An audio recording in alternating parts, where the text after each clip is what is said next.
하나님은 길을 내시는 분. 이건 이론이 아니라 제가 경험했다고 여러 번 말씀드렸을 거예요. 20대 초반에 내 인생은 동굴에 갇혔거든요. 미국에 딱 가가지고 이게 뭐 아버지가 뭐 돌아가셨는데 뭐 갑자기 살아오실 일도 없고 학비 줄 여건은 안 되고 뭐 영어를 뭐 제가 뭐 안 되는 걸 어떡합니까? 영어 아무리 애를 써도 뭐 영어가 안 되고 또 하루 종일 도서관에 앉아가지고 공부할 수 있는 입장도 아니고 뭐 풀타임으로 막노동하고 그 무슨 제가 돈을 벌겠습니까? 그래서 아까 제가 그 쿨버드, 핫버드 그랬더니 우리 부목사님이 저한테 연락이 왔어요. 목사님이 뭐래더라? 핫버거가 뭐 핫버드가 그 핫도그로 들렸대던가?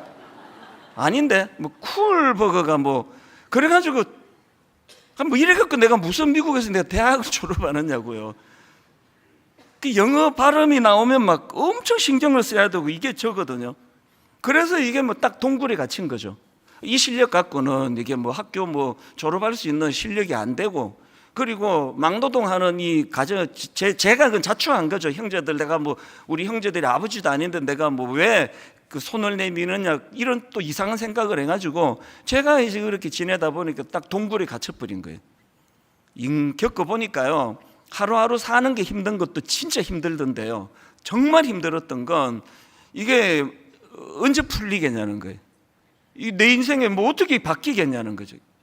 그래서 저는 동굴에 갇혔다고 제가 그렇게 제 인생을 정리를 했는데요, 하나님은 길을 만드시는 분이에요. 여러분, 제 인생의 20대 초반에 동굴에 갇혀있는 저였는데요, 하나님은 동굴을 길을 내주셔가지고 동굴이 길을 내니까 터널이 되던데요. 동굴이 길을 내시니까 터널이 되더라고요. 그리고 끝이 있는 게 터널이니까 무사히 터널을 잘 빠져나와가지고 지금 이렇게 행복하게 그렇게 살아가고 있는 거거든요. 다시 말씀드립니다. 하나님은 길을 내시는 분이에요. 어디에? 광야에다가 하나님은 길을 내시는 분입니다. 그래서 여러분, 이 사실을 기억하면서 우리가 두 가지 해야 되는 일이 있는데요, 길을 내시는, 길을 만드시는 하나님을 기억하면서 첫째로 뭘 해야 되느냐, 길을 만드시는 하나님에 대한 기대감을 갖는 거예요. 오늘 좀 강조하겠습니다. 예배 드리러 올 때 기대감을 가지세요. 아침에 샤워하면서 회사 갈 때는 뭐 기대감을 갖고 가기가 좀 어려우실지 모르겠지만, 교회 오실 때는요, 가장 중요한 필수품이 기대감이에요. 오늘도 하나님이 저 이찬수 목사를 통해서 어떤 말씀으로 내 막혀있는 인생의 길을 뚫어 주시려나, 마음이 답답하고 인생이 풀리지 않아가지고 한 주간 괴로웠는데 하나님은 또 무슨 본문의 말씀을 가지고 이 길을 뚫어 가시는가. 여러분, 그거 아십니까? 제가 여기 지금 설교 제목을 이번에 이제 최종적으로 설교 제목을 다시 일어나 길을 만들자 이렇게 잡았는데요, 보통 이렇게 설교 제목 확정할 때까지 공식적으로 2번 내지 3번이 바뀌어요. 그래서 저는 종이 주보가 없는 요즘에 너무 좋아요. 종이 주보 금요일 오후까지 이 제목을 써내야 되거든요. 계속 고쳐야 돼요. 하나님 앞에서 이 엿새 동안 고생하다가 오신 성도님들에게 어떻게 해서든 제가 따뜻한 엄마 밥을 만들어 드리고 싶거든요. 그래서 막 그냥 애 안기 전까지 그냥 밥을 또 그러다가 또 막 이제 또 밥이 또 너무 늦어질까 봐 걱정은 되지만, 마지막 한순간까지 하나님께서 그렇게 말씀을 다듬게 하셔서 여러분에게 말씀을 선포하는 거예요. 그게 길을 내주시는 것. 여러분, 매 주일 교회 오실 때마다 기대감을 가지는 거예요. 오늘도 하나님은 내게 어떤 말씀으로 길을 내주시는 건가. 그래서 여러분, 예레미야 33장 2절 3절입니다. 이를 행하시는 여호와, 그것을 만들어 성취하시는 여호와, 그 이름을 여호와라 하는 이가 이와 같이 이르시도다.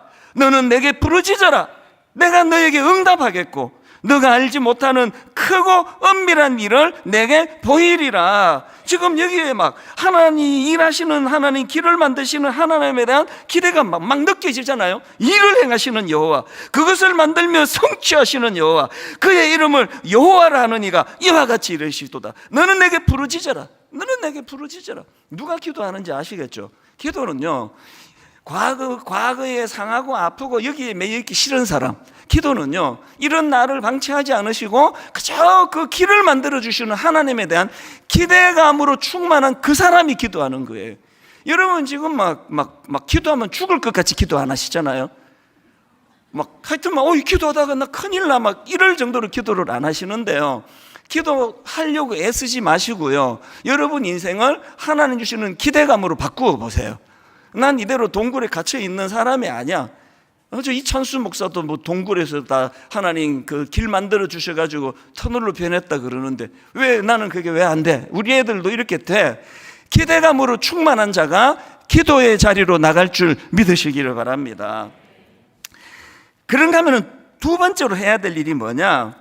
길을 만드시는 하나님에 대하여 기대하는 것도 중요하지만 더 중요한 게요, 길을 만드시는 하나님의 사역에 동참하는 거예요. 동참. 제가 성경을 읽다가 진짜 중요한 원리를 제가 여기서 깨달은 겁니다. 오병이어 그 기적의 사건이 일어났지 않습니까? 그런데 여러분 남자만 5,000명이에요. 그래서 여성하고 또 어린아이들까지 포함하면은 10,000명이 넘었던 사람 군중이란 말이죠. 그 수많은 군중들을 예수님이 놀랍게도 정말 길을 뚫어 그들을 먹이셨는데요. 그런데 제가 여기서 주목하는 게 하나 있습니다. 예수님의 명령이에요.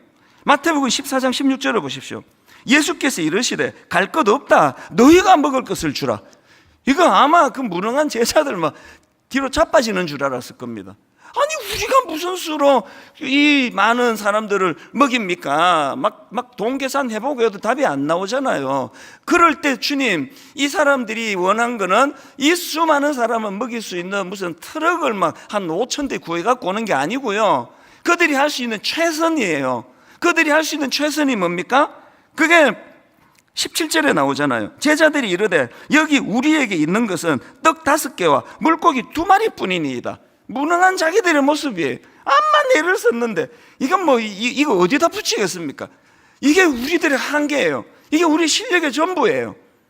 그런데 여러분 놀라운 건 그 다음 말씀이에요. 그랬더니 주님께서 18절에 이렇게 말씀하세요. 이르시되 그것을 내게 가져오라예요.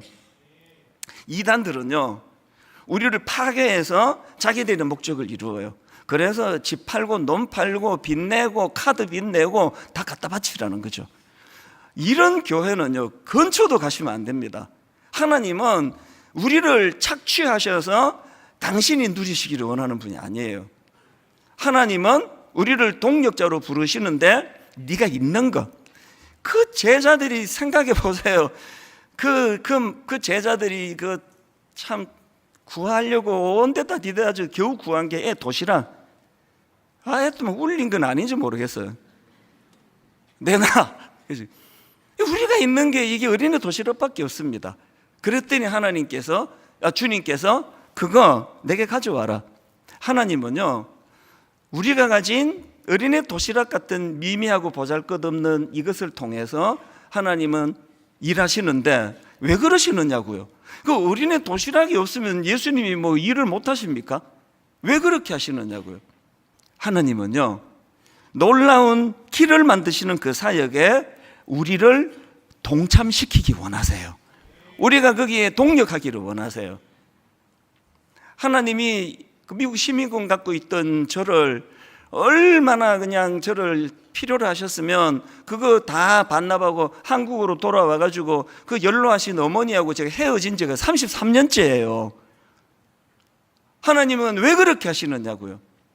저 없으면은 뭐 지장이 생깁니까? 제가 21년 전에 여기 분당 우리 교회를 개척 안 했으면은 분당 지역에 엄청 문제가 생깁니까? 제가 미국에서 나 안 가겠다고 하나님, 난 불순종하겠다 그랬으면 한국 교계에 문제가 생깁니까? 아무 일도 없었을 거라 생각하거든요.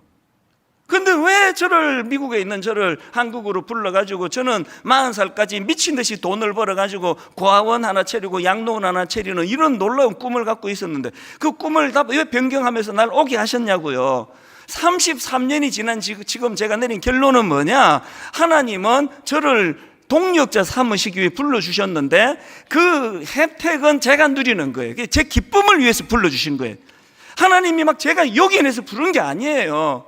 분당 우리 교회에 제가 없었다고 한다면 더 유능한 목사님이 오셨겠죠. 무슨 원리인지 아시겠습니까? 하나님은 500여의 기적의 현장에 우리를 동력자로 부르세요. 그것도 아시잖아요. 또 그 물을 포도주로 바꾼 그 사건에서도 주님께서 하인들을 쓰세요. 그 항아리에 물을 부어라. 그것도 이상하잖아요. 어차피 무에서 유를 만드실 건데 그 하인들 보고 그거 왜 시키시느냐고요. 그 좀 생각해보면 코미디 같아요. 그 물 안 부으면 그 주님이 일을 못 하십니까? 우리 주님이 그렇게 불완전한 분이냐고요. 하실 수 있습니다. 그런데 왜 하인들 보고 물을 부으라 그러느냐고요. 그 말씀의 결론을 아시잖아요. 뒷부분의 결론이 아니라 하인들이 이런 이야기를 하잖아요. 막 수많은 사람들은 그 기적의 포도주 마시고 벌컥벌컥 막 행복에 막 죽을 것 같은데 하인들은 그거 한 방울도 안 마셔도 물 뜨거운 하인만 하는 기쁨을 누리는 거거든요. 자꾸 뭐 헌신해라 뭐 해라 그러면 여러분은 막 긴장부터 하시는데요. 하나님이 그 여러분 주머니에 그 몇 푼을 못 빼먹어가지고 그 어린애고 사탕 빼먹듯이 그런 분 아니에요. 500여의 기적의 현장에서 제자들이 가져온 그 작은 도시락을 통해 말로 나올 수 없는 일을 펼치시는 그 하나님, 여러분 인생의 기대감이 되십니까? 여러분 인생의 길을 만들어주시는 하나님은 한번 경험하고 싶으세요? 그러면 그 하나님의 사역에 기대감으로 바라볼 뿐만 아니라 아무것도 하는 일 없는 것 같아요. 여러분, 만 몇천 명을 먹이고 12광주리가 남는 그 일에 어린애 도시락이라는 게 그게 무슨 의미냐고요. 그런데 이걸 주님께 드렸더니 이게 길이 만들어지는 도구가 되더라니까요. 자기 홀랑까 애거 뺏어가지고 그냥 홀라당 까먹으면 그 한나절 그 요기도 안 되는 거거든요. 이 두 가지를 기억하셔야 됩니다. 우리 하나님께서 우리 삶 가운데 개입하시고 하나님께서 미래를 우리에게 꿈을 꾸게 해주신다면 첫째로는 길을 만드시는 하나님에 대한 기대감을 가지는 거예요. 풍성한 인생은요 지금 풍성해서가 아니에요. 많아서 그렇게 풍성한 게 아니라 벅찬 감격과 기대감을 갖고 살면 그 인생이 풍성해지는 거거든요.